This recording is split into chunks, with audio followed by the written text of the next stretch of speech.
Hello, everybody. Thank you so much for coming tonight. Welcome to our March open door reading here at the Poetry Foundation. My name is Alex, and I am the Building and Events Manager at the Poetry Foundation. I use he, him pronouns. As a visual description, I am a white cisgender man with black and blue dyed hair and black glasses, and I'm wearing a bright spring green sweater to celebrate the spring starting here in Chicago. And behind me is a bookshelf and a vase of flowers. The Open Door series presents work from new and emerging poets and highlights writing instruction and poetic partnerships. Each event features readings by two Chicagoland writers and two of their current or recent students or writing partners. Tonight, we'll feature Faisal Mohyuddin, Jameka Williams, Mojdeh Stoakley, and Daniela Jaime. We would like to begin by recognizing that the Poetry Foundation building is situated on the occupied original homelands of the Council of the Three Fires, the Ojibwe, Potawatomi, and Odawa nations, among other Indigenous nations. Indigenous people continue to live here today, and Chicago is home to one of the largest urban Indigenous communities in the United States.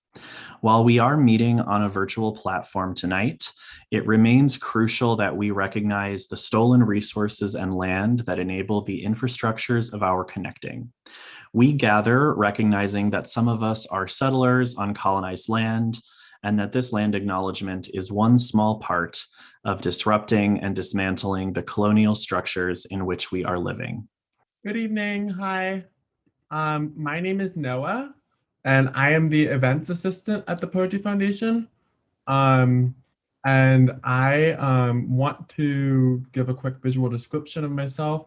I'm a white trans person with a blue floral shirt and a pink and purple shirt, pink and purple earrings. And I want to just clarify that to access the captions, you will press the CC icon at the bottom of your Zoom window. If we were meeting in person, we would ask you to make yourselves at home. Even though we're meeting virtually tonight, consider this as an extra reminder to try to make this as relaxed of a space for yourself as possible.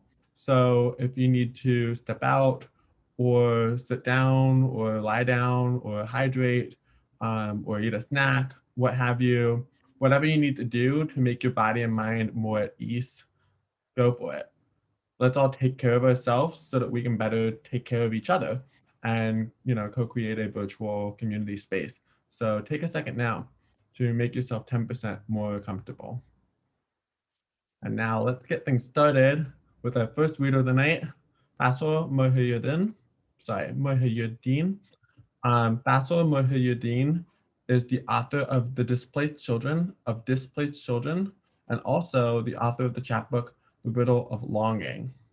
He teaches English at Highland Park High School in suburban Chicago and at the School of Professional Studies at Northwestern University, and he serves as a master practitioner with the global not-for-profit Narrative 4.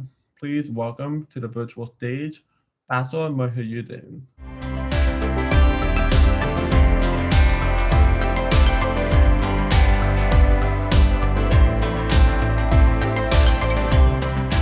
Thank you so much, Noah, for the introduction. So I'm Faisal. I am a cisgendered male. I am brown-skinned of Pakistani descent. I'm losing my hair, so I'm very bald on top with very scraggly hair. Behind me is this Victorian flower, I think, wallpaper. It's helping disguise some of my balding. It's a little festive in terms of spring without the color. Alex, I love the color of your sweater. I have a lot of scruff. It's turning white. My glasses are dark green. And I'm wearing a gray shirt with polka dots that are darker gray and white. And I'm really, really, really honored and excited to be here. So again, thank you, Noah, for all that you did, and Alex, all that you did to put this event together for tonight. It's an honor to be here. Thank you to the Poetry Foundation for sponsoring this. It is, as an educator, it is one of my favorite events, just given the platform that it gives educators and our students. Thank you everyone who's here virtually in all the different places all over. It's really nice. And I would say, as you know, someone who lives his life in Zoom too often, this is the kind of Zoom that I love, where there is this warm sense of community. And I love, Noah, what you said about make yourself 10% more comfortable. I'm feeling that now. I also want to thank my fellow readers, Mojdeh and Daniela. I'm really excited to hear them read and perform. And I especially want to thank Jameka, who is a student of mine. She was a student of mine back in the spring at Northwestern in the MFA program. And you'll get to hear her read. She is a phenomenal writer, but what I really wanted to say is she's also got a great student, a great classmate to her peers, and really generous with feedback, with caring about her classmates. And what I really appreciated was how much she put into their work and how invested she was in making sure that, you know, she was growing as a writer, but that her classmates were also growing. So Jameka, thank you for being a part of tonight's event. I'm going to read 3 poems. The first 2 are haibun, which is a Japanese form. It takes a prose poem and a haiku. And there's a writer from Canada named Greg Santos, whose work it really resonates with me. And I've been reading a lot of his work, and I discovered the haibun in his work. Ghostface was his most recent book. And I've been stuck writing for a while, and this form really helped me kind of just open up a little bit. And it's got a three-part title, which is also an homage to the North Carolina poet Janice Moore Fuller, who I worked with many, many years ago in North Carolina. So this is called The Hourglass, the Pebble, the Throne of God. Inside the lightless language of elegy, where each day the waking musk of roses makes more strange the semantics of loss, I choose the path of forgetting. Temple the embering tenderness between brackets and become less hunched by hunger than I am. If transcendence is still possible in a world as battered down as this one, then maybe it's better I let the listening dawn ladder my now kindled tongue back down to God. There, kneeling at his throne, I could say to him, I am sorry for my weaknesses, for every strange wish held meekly in my anguish. I could even relinquish my delirium for a more immediate doom. Rush to wade through low tides of sunlight until the landscape hastens toward surrender.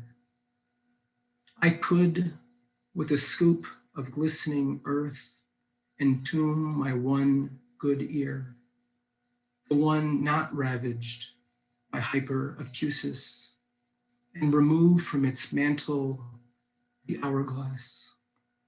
Listen to its shattering botch my mumbled prayers.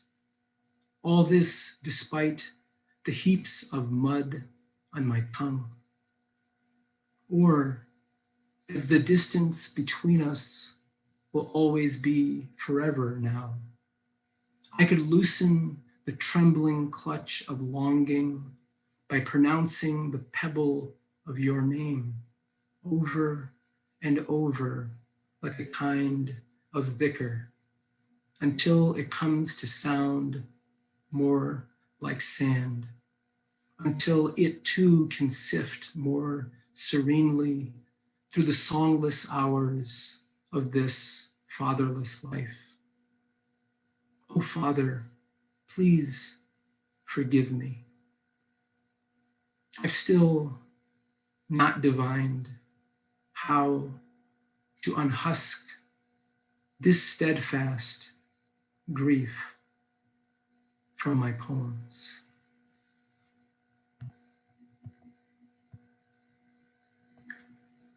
The Second poem is called The River, the Beckoning, the Chandeliers.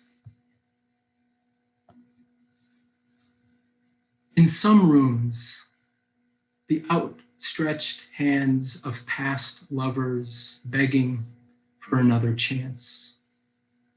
In others, your childhood face smudged with mango ice cream, smiling. At the top of the staircase, a box taped shut, your twinkling share of night, folded up and stored within a blanket for your most difficult days.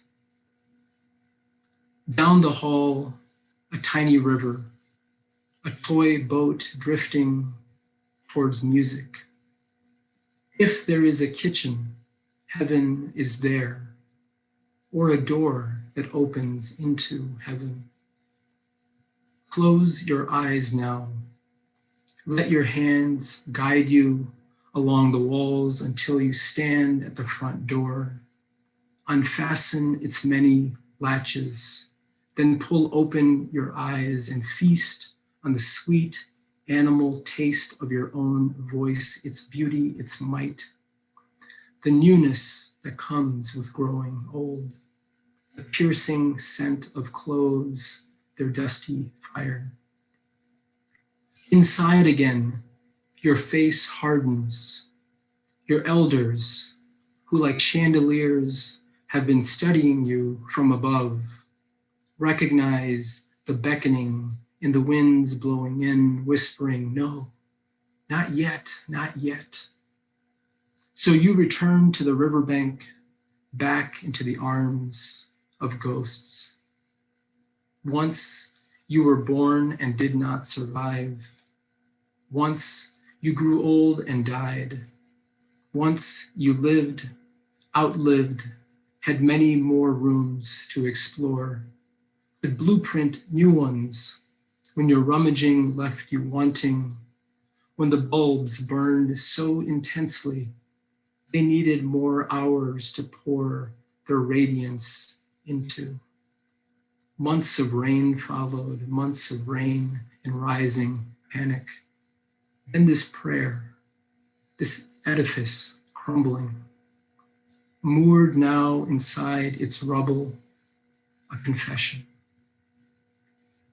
Your tongue, another boat, its body, a needle, the river, its thread.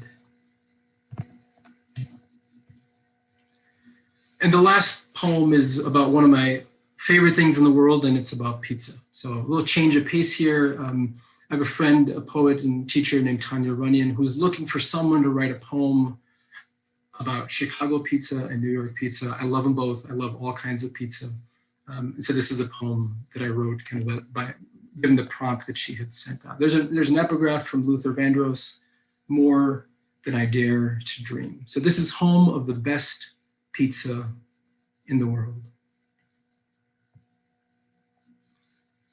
The summer after 7th grade, when my family road tripped to Brooklyn to visit my uncle whose mustache always reminded me of Magnum PI, would always be the summer I first saw a grown man grow young again. 2 decades after a week-long wedding in Pakistan, his wife had finally arrived, her long-awaited green card in hand, 4 disbelieving children at her side, all still awestruck by America when we pulled up in our minivan, gleaming a brighter maroon ever since an Appalachian rain rinsed away the brown dust of Illinois. I hadn't seen my cousins in 7 years, and it took us time to remember we were no longer little kids, no longer entranced by imaginary beings who hid in dark rooms. These cousins who knew their dad mostly as a scratchy voice on the phone, as a familiar-looking stranger who visited for a week, maybe 2, every few years, had learned to rely on inventions to allay their longing. My uncle, though, whenever we visited during those somber years of solitude, had only seemed to age too fast, as if rushing away from his life.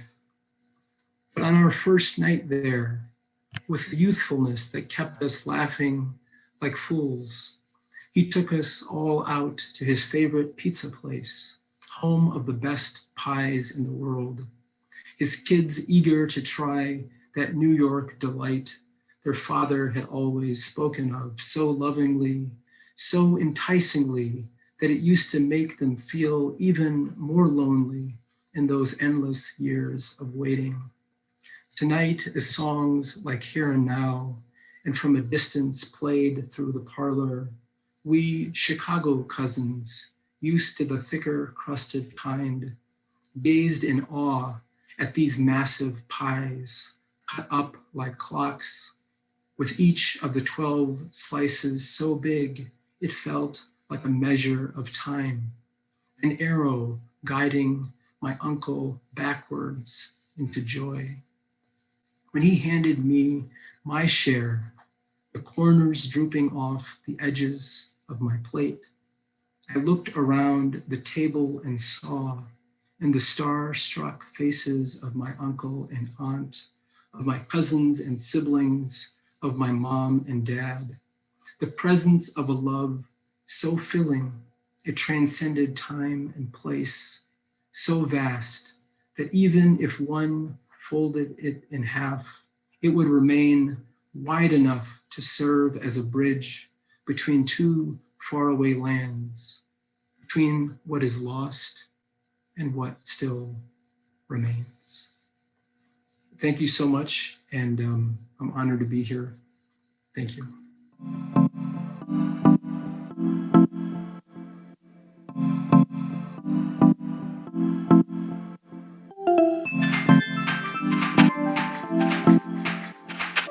Thank you so much, Faisal.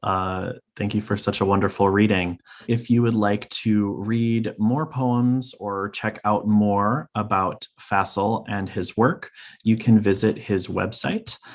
His website is faisalmohyuddin.com. We will put that in the chat both right now and at the end of the reading so that you can easily access that. And now I would like to introduce our next reader, Jameka Williams. Jameka Williams is an MFA candidate at Northwestern University, hailing from Chester, Pennsylvania, 15 miles southeast of Philadelphia. Williams's poetry has been published in Prelude Magazine, Gigantic Sequins, Powder Keg Magazine, Muzzle Magazine, Yamasi Journal, Tupelo Quarterly, Painted Bride Quarterly, Jet Fuel Review, Shrew Magazine, and Oye Review. Her poetry has been nominated for the Pushcart Prize, and she is a Best New Poets 2020 finalist. She resides in Chicago, Illinois, and I am so happy to be able to bring her on to the virtual stage. Take it away.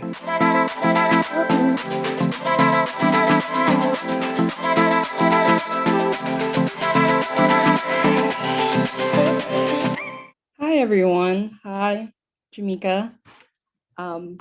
Visual description. I am a cisgendered Black woman. My hair is blown out in a beautiful afro, and I'm wearing a white and black striped shirt for a beatnik poet stereotype aesthetic. And there's some beautiful artwork that my boyfriend made in the background. So I want to start by thanking Faisal.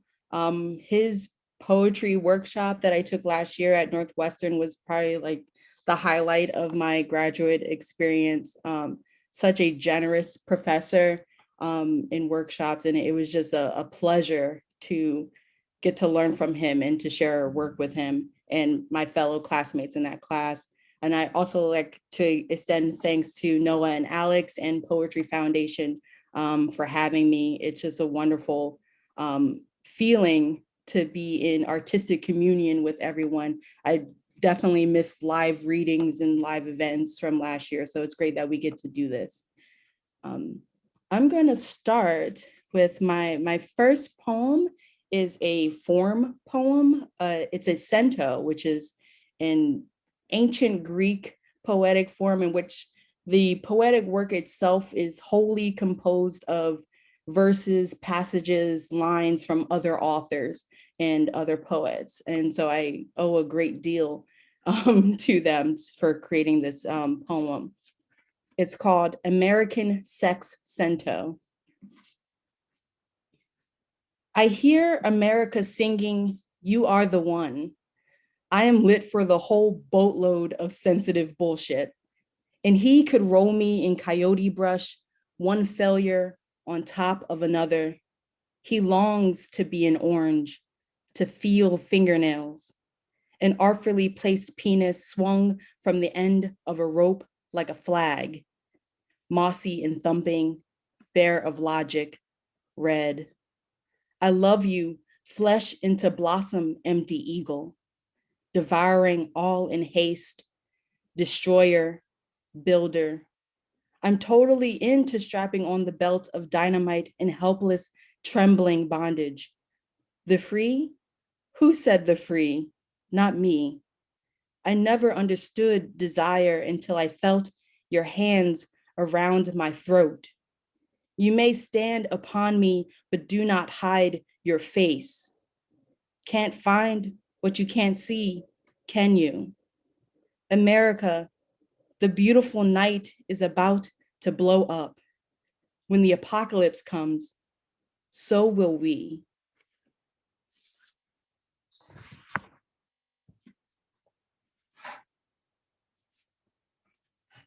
My next poem is titled, Black, or Even Now I Eat Like a Butcher's Dog. Even now, with all the Canaanite curses coming to roost this most American year, even now, with this Black body is not, and that Black body is not too, even though Black bodies are being born, obstetricians noose the umbilical cords, and Black babies grow to be big and Black and decay at the same exact time. And Black like eggplant Black, like your father's diabetic brother Black. And frying eggplant splattering oil hit the knuckles, burn like nothing.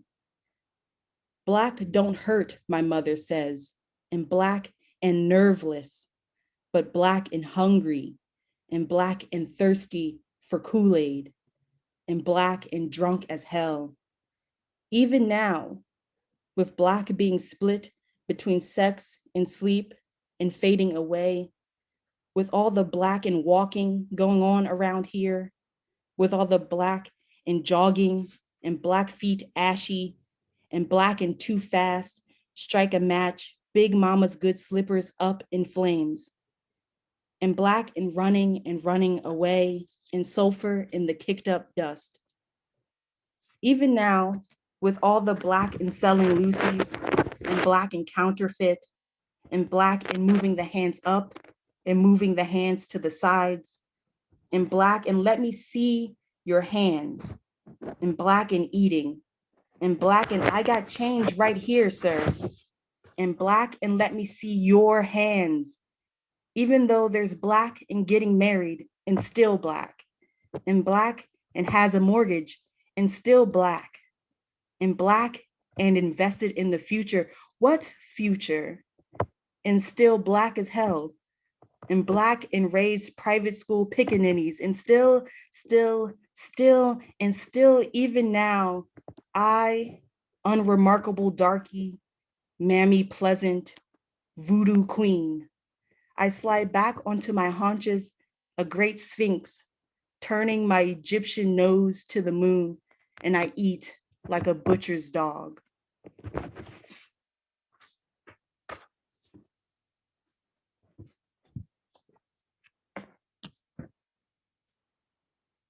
My sister says, everyone can catch this smoke.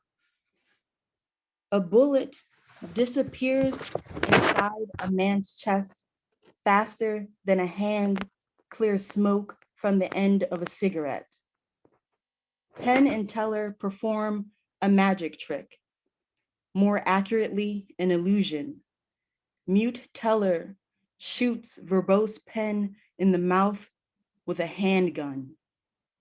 Penn smiles, clenched between his teeth, a gold bullet. Its butt caved by the hammer, but otherwise clean, glinting. Penn, for the record, does not believe in miracles. Christova, the depressed person is a radical, sullen atheist. But like Christ, Penn and Teller perform anti-death, some kind of gods. A gun is a magic wand. So when my sister says she will hunt the man who pushed me into the concrete, redacted, she has a trick up her sleeve. Redacted. Sister says, redacted, hunt the man, redacted. Merriam-Webster. 1, to pursue. 2, to pursue with intent to capture. 3, to traverse in search of prey. Inside, you will find me eating entire Black suns. Redacted, man. Redacted, me in. Redacted, concrete. Redacted, parking garage. And redacted. Redacted, man. Redacted, concrete. Redacted, me. Redacted, redacted, redacted. A Black sun inside. You will find a Black sun split me. Christova. Naming suffering, exalting it, dissecting it into its smallest components. That is doubtless a way to curb mourning. When my sister says she will traverse, intent to capture prey who split me, I have to make believe that she will. A gun is magic. I do not believe in spells and incantations. A sullen atheist, I enjoy the language of violence, the way it bounces across my tongue between my teeth, the rhetoric of vengeance, and the Lord shall have it. In the female mouth can be unctuous. Revenge fantasy, teeth clenched down on an Adam's apple, my teeth clean, glinting. But of course, there is no God. I blink the illusion of death away. My sister and I are in Walmart shopping for pistols. Our Black pupils bright with swelling conviction. She grips a gun as easy as holding a flat iron to her scalp. Tell me what he looks like, she'll say. I say, everyone. And my last poem is a love poem that owes a great deal of debt to the poem Iris Song by Ricky Laurentis. It's a beautiful, expressive poem about Black people's connection to nature. It also owes a great deal of debt to the band Radiohead. So my last poem. Black, or the natural world doesn't know me. And the natural world doesn't know he's white. Sanctuaries of oaks, brambles soaked in dog piss, goose shit in the grass. They don't know. The dumb, dark heads of sunflowers bow to us. Bees siphon the last liquors from stamens, minding their damn business. They all don't know me. Common yellow throats, vibrant with sex, flutter branch to branch, while my lips and his Their hearts so small, they don't beat, but vibrate, supernovic, like a foe of atoms on the head of a pin. They don't know us. Turned on by veins of wind, tuned in to the hunger of strays. He and I are all of this. This matters. My ancestors, their dangerous feet praised the soil, their mouths melancholia, the rattling black of captive crows, wit and wilderness in their skulls. Their backs are the bark of red cedar, bald cypress, flowering dogwood they are.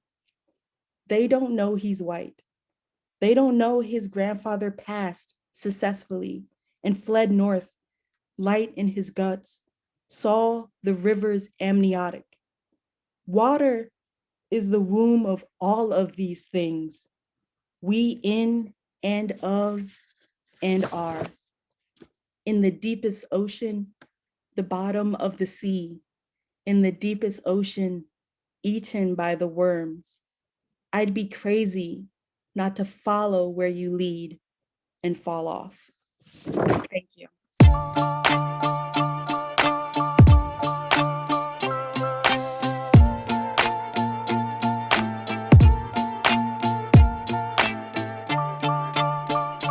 Thank you so much, Jameka.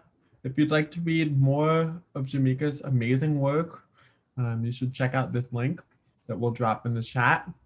And now we're going to transition to Mojdeh Stoakley, who is an award-winning writer, performer, activist, and educator who has performed and taught all over the United States, the United Kingdom, Europe, and Turkey. Stoakley is a genderqueer Afro-Persian Afrofuturist, but also identifies as a cultural worker and social practice artist, pairing art and action as catalysts for social change.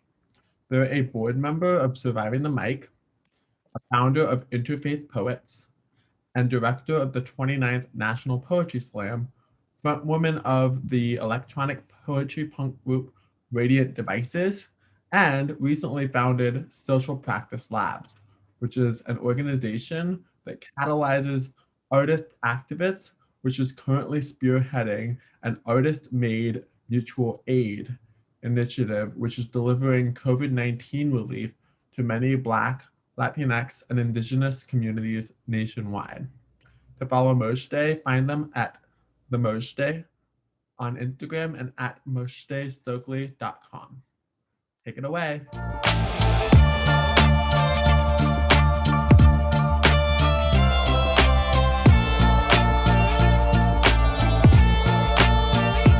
Thank you very much, Noah.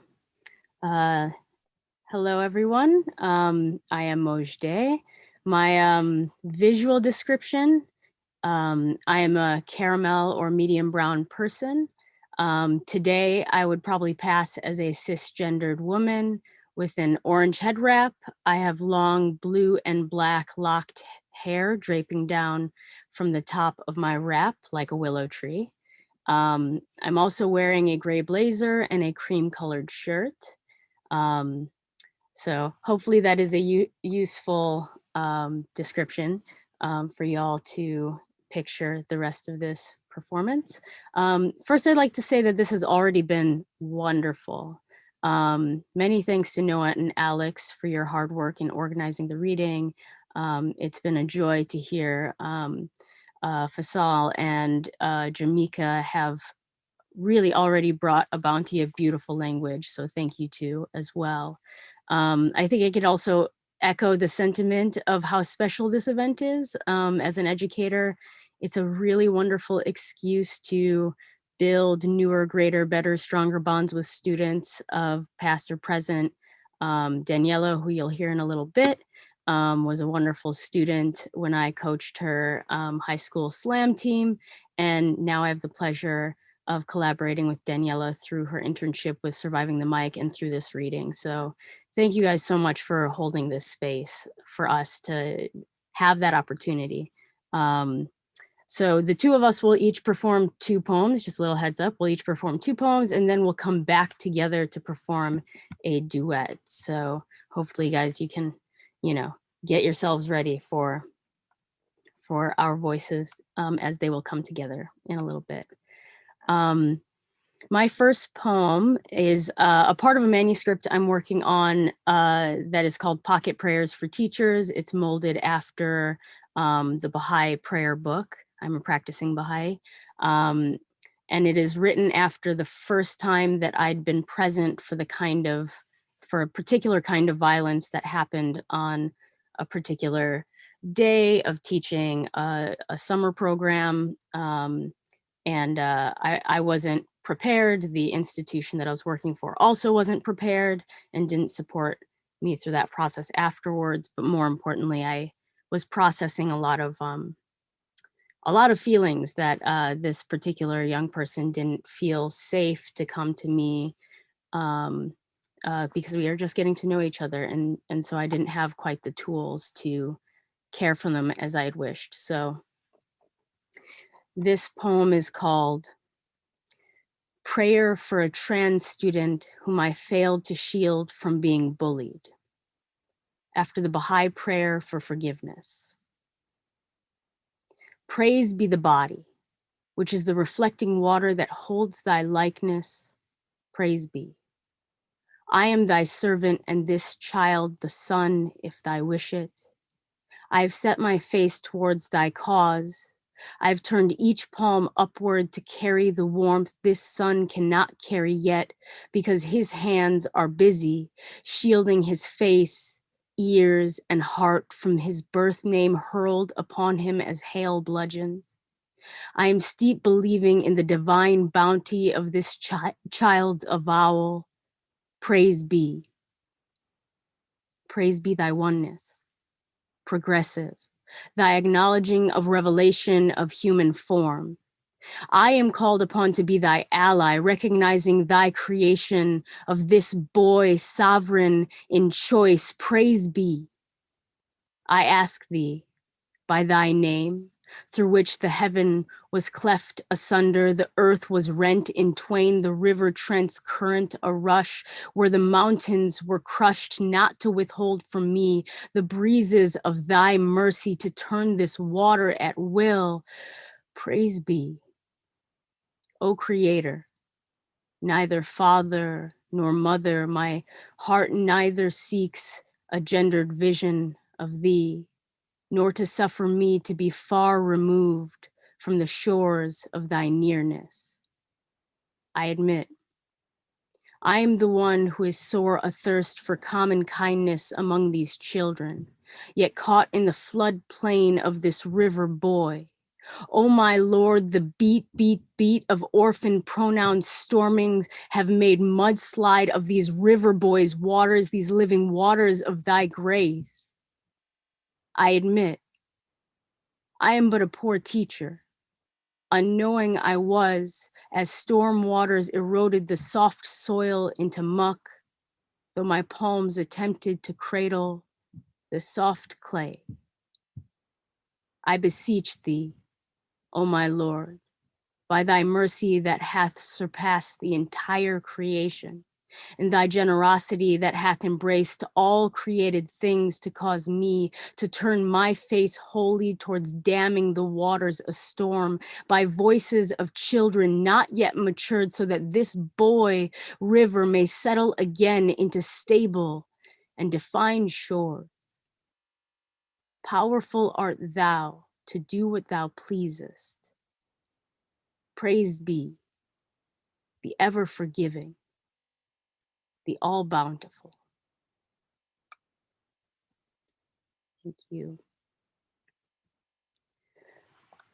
For any Baha'is out in the world, they may already recognize some of the language that I'm pulling from, but the sort of lofty, not quite biblical because I'm not Christian, but that kind of lofty language is really the language of the way that prayers are written in the Baha'i faith. And then I feel it when I read it. It is my version of a forgiveness prayer. Okay, I'm going to read another poem that is in 3 parts.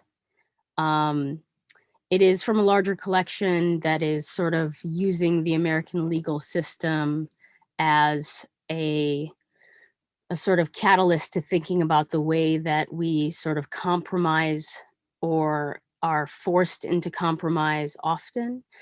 So in our legal system, we have something called a plea deal. Some other Western countries also have this as well. Here, in our prison industrial system, it is often a coerced option. You know, it's not really, it's like a trick question. You could get 20 years if you go through trial. And maybe if you're innocent, you can get off and go free. Or you could sign a piece of paper that says you're guilty, whether or not you're guilty, for 5 years or something like this. And so I was trying to think about the various ways that we engage in these compromises for better or for worse, and you know, as a way of survival. So this is called Testimonies for the Plea Deals of Willing Scapegoats. 1. The teacher. Make me uninvited guidance. These children will not be weeded. I showed them how to dandelion their way into better schools, posing as flowers. Make me honey maker, noble protector. Leave my stinger in their flesh necessary. Make me delicate and brave. Shelter of my hands to keep polluting words from my students' gardens. Make me soil, rich with nutrient, yet still dirt, or the fragile seed from which a youth may bloom. Make me accidental Monsanto hybrid food desert gift. Make me flourish sick. 2. The colored woman. Make me a new tale so that I may leave the old one distraction and no longer be prey. Make me desert walker, skin like ash, ashy midnight water bearer, so that we chameleons may wash ourselves to glisten at dawn again. For cool, evaporating kisses of sun, better us reptile women don't boil. Make me married with equality without question, for how my desert days made wrinkle of my purity to survive roadrunner men. Make me man maker. Save God. 3. The Negro.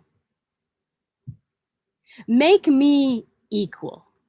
Make me created equally. Make me incarcerated for free future.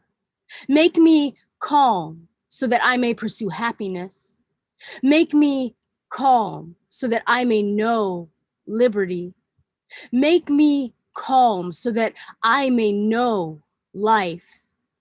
Make calm safe.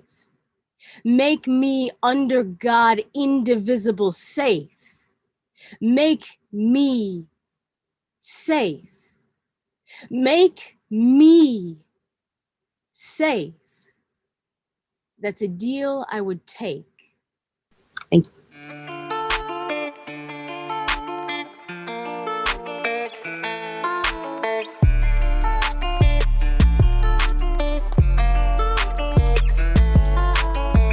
Thank you so much, Mojdeh. That was so wonderful. And now I would like to introduce our final reader of the evening. But before I do that, I do want to drop Mojdeh's Instagram handle in the chat so you can find out more about Mojdeh's amazing work on social media. Our final reader tonight is Daniela Jaime. Daniela Jaime was born and raised on the southwest side of Chicago to Mexican immigrants.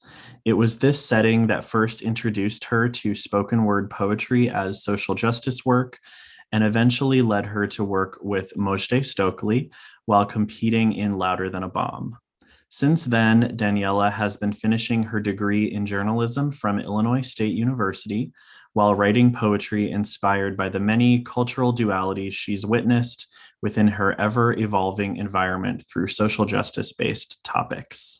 And now I'd like to welcome to the virtual stage, Daniela Jaime.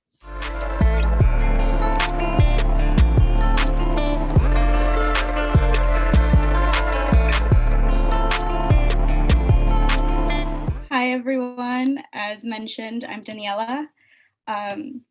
So as a visual representation, I have a plain white backdrop behind me. I am caramel skin-toned Latinx descent with a off-the-shoulder beige shirt, as well as a small little dainty necklace, as well as UFO earrings and black hair. So that being said, let me just say before I begin, thank you so much to Alex and Noah for providing this opportunity. Everyone that went before me, you guys were absolutely amazing. I am so happy to be able to perform alongside y'all. Thank you especially to Mojdeh for being able to invite me to this. I am very happy to be able to working with you again, as well as with Surviving the Mic, as mentioned. So to get started, I will be reading my first piece titled Suburgatory. I wrote this while attending my first year. I wrote the first draft while I was attending my first year here at Illinois State. As I mentioned, I'm a city kid. I grew up on the south side of Chicago. So culture shock is the calmest way of describing how it felt to be in suburbs full time for the first time. So I ended up writing this piece called Suburgatory. When the streets get empty, silence gets comfortable.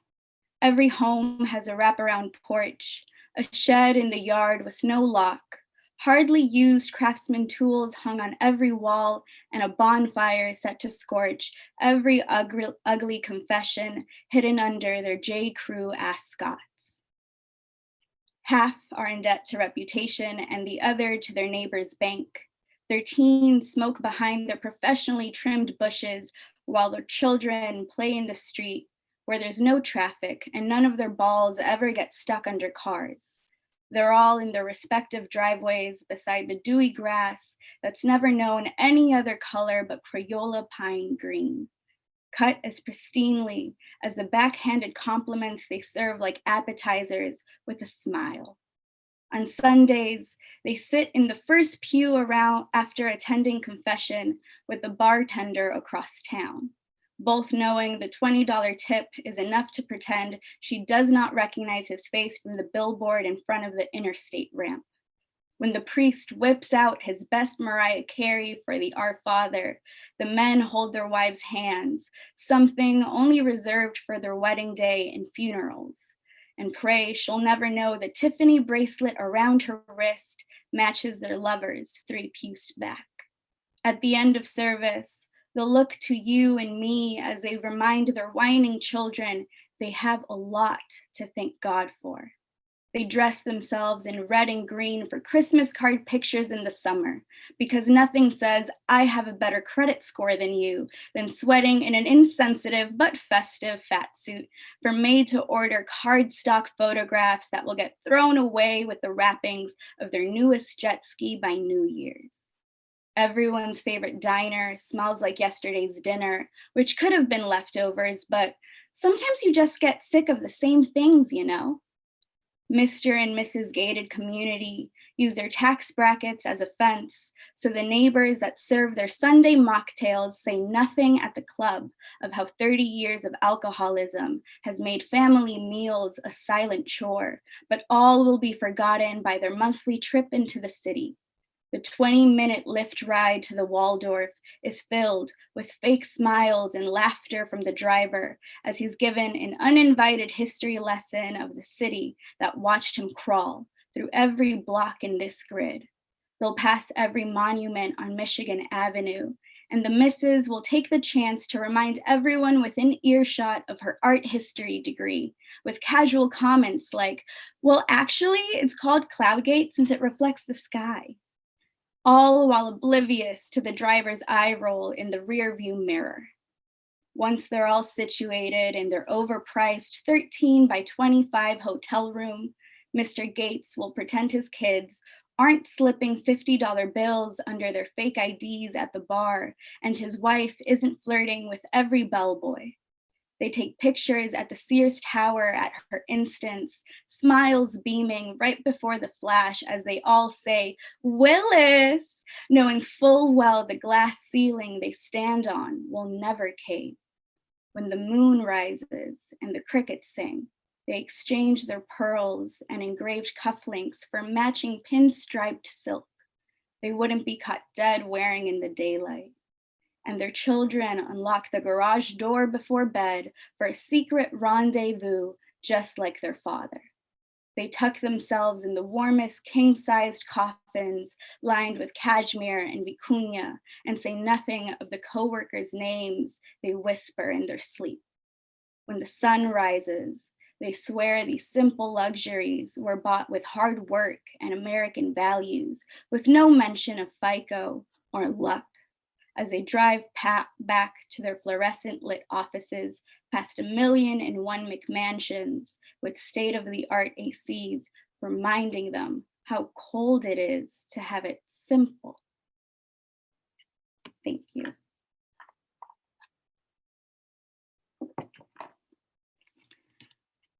For this next piece, I am going to give y'all first a little explanation. So for those of you guys that don't know, the Virgin Mary of Guadalupe was named after the apparition of the Virgin Mary, Mother of Jesus, in Tepeyac, which was right outside of Mexico City in Mexico. So the way that the story goes is that Juan Diego was an indigenous man who newly converted to Catholicism. And while he was walking to Tepeyac, the Virgin Mary appeared to him, and she appeared as an indigenous woman to him, speaking in Nahua, which was his indigenous language. The Virgin Mary asked him to build her a shrine right on that hill that they were standing on. But when Juan went back to the bishop of the church, he wasn't believed. So 3 days later, the Virgin Mary appeared to him again at that same hill, grew roses for him right on top of the hill, and told him to pick these flowers and give them to the bishop. When Juan picked the flowers, he wrapped them up in his cloak, and he took them straight to the church. And when he let them fall atop the bishop's feet, the image of the Virgin Mary was engraved onto his cloak, and she was sitting there in her full brown beauty as an indigenous woman, thus making her the Virgin Mary of Guadalupe, where the basilica is now built. So this next poem is called "The Virgin Mary of Guadalupe Has a Mustache." When I visited the basilica in Mexico for the first time, my mother reminds me that our Guadalupe came from the heavens and she was made to look like us. A 4-hour drive past green mountains and with a small bladder was nothing compared to the idea of a radiant woman glowing, dressed in emerald and gold and cool brown skin. In the sunlight, you see every detail on her face, like her mustache.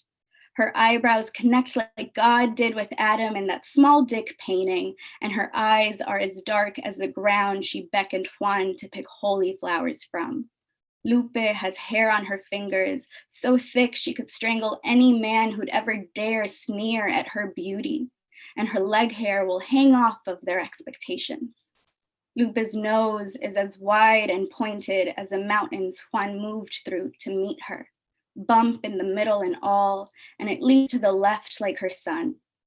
She stumbles over her tongue as she speaks to Juan, speaking rapidly and her breathing as heavy as his, scared that if she slows down, Juan will notice how wrong she's pronouncing everything. But all he can see is the way the angel lifting her off of the ground kisses her feet. Lupe doesn't have an end to her hairline. The sweat that forms from doing holy work under the sun collects atop her thick brows as the peach fuzz on her cheeks glistens, routing each drop past her sideburns until it flows down the nape of her neck like buffers in a field. The golden rays at her back blaze brighter than every burning sun, and still not a single hair on her sterling face will be singed. Thank you.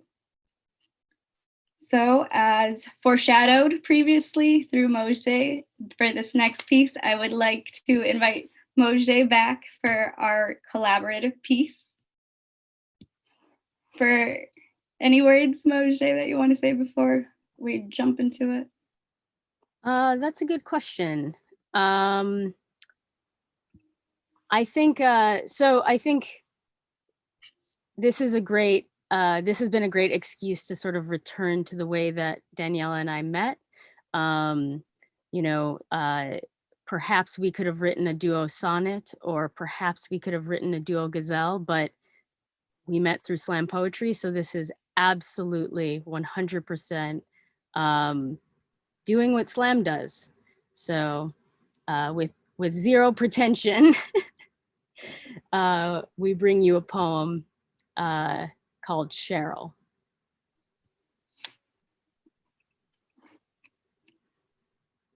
Cheryl shops at Trader Joe's. She avoids the entrance on the south side that also says Aldi.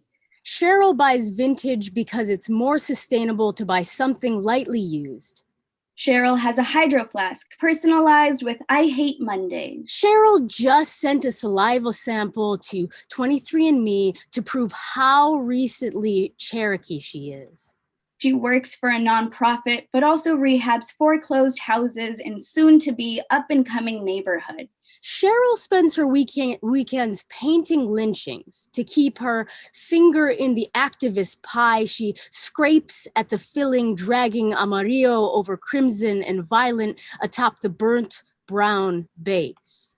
She thinks she's woke, but she loudly congratulates me when I say that I'm Black in Publix, thinks the anecdote for anti-Blackness is being anti-everything else that I am. My Haftzin allowed only the burn of Serek, Samenu Nederam, as I do not deserve power. The Sabzi can only wilt on my table, for the Somoch's dawn has gone stale. Cheryl thinks she's woke, but says it's so brave to say I'm Mexican in Trump's Texas. She asks me how to style her fine straight hair just like my locks. And where she can get huaraches like mine for her daughter's quinceañera themed Sweet 16. Cheryl wrote a play and asked me to audition for the scene where a Black woman encounters kale for the first time. She tells me representation matters when I'm forced to share my trauma with the new board of directors on Diversity and Inclusion Day.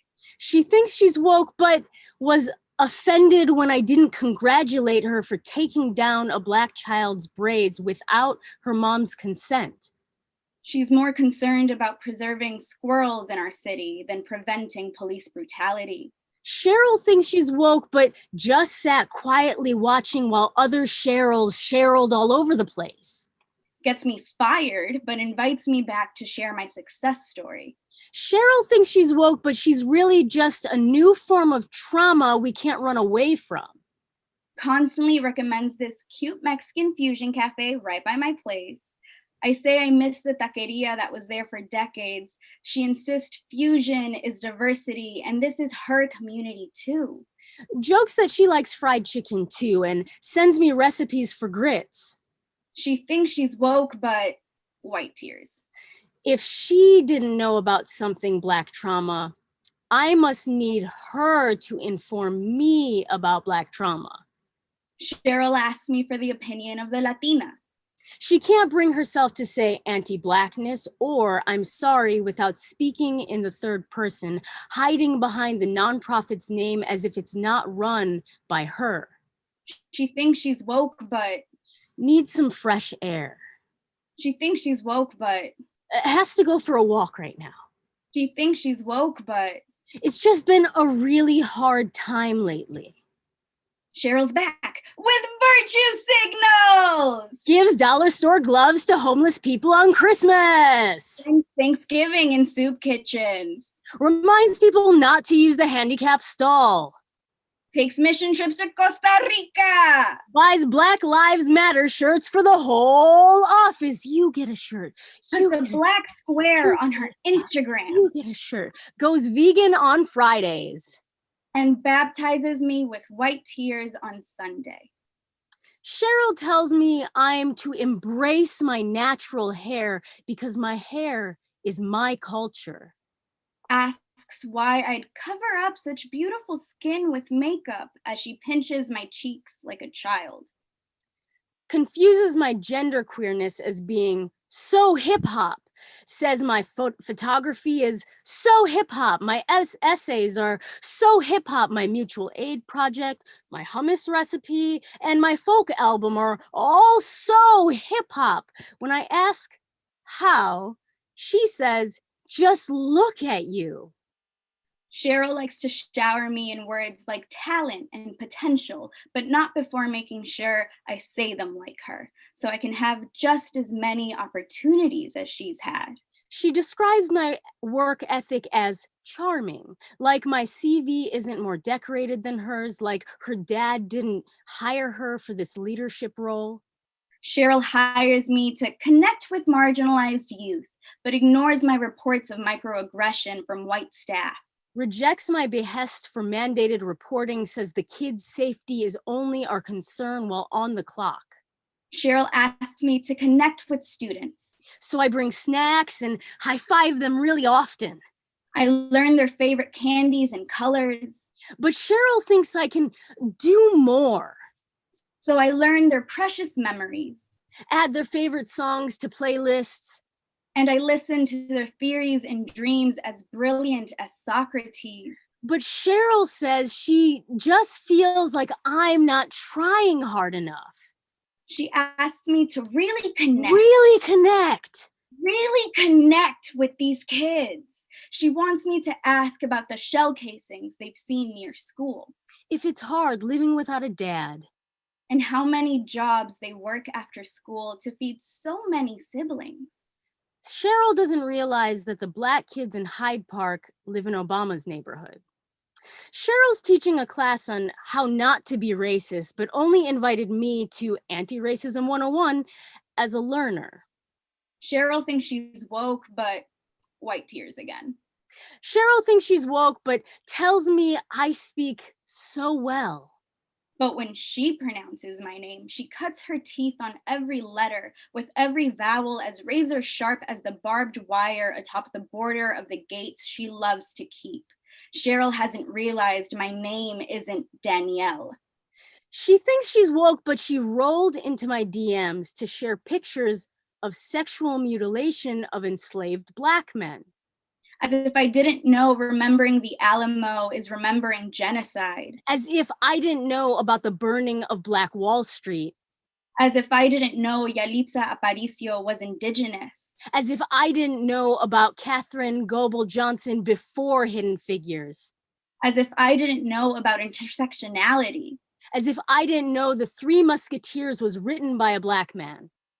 As if I didn't know the Nazis fled to Argentina and colonized that again. As if I didn't know Meghan Markle was Black. She's Black? She's Black. Cheryl really wants brown children. She gives nicknames to a lot of people she can't pronounce.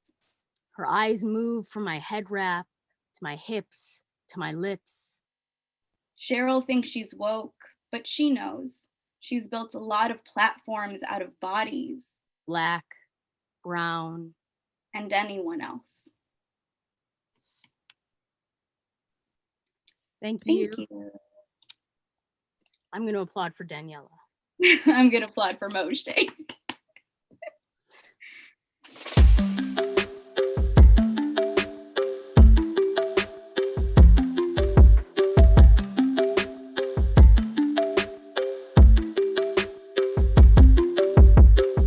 I'm going to applaud for both of you. Thank you so much, Daniela and Mojdeh. And if you're interested in checking out more of Daniela's work, we'll put that link in the chat right now so that you can find some additional examples of Daniela's work. I want to give a big thank you to all of tonight's readers, Faisal Mohyuddin, Jameka Williams, Mojdeh Stoakley, and Daniela Jaime. Let's all take one more moment to give them some virtual claps and virtual snaps here at the end of our evening. Some recent books and other work from tonight's poets are available, and we will share everyone's links one more time right now so that you can easily find that information. Thank you also to VITAC for captioning tonight's event, and a big thank you to all of you for watching tonight's reading.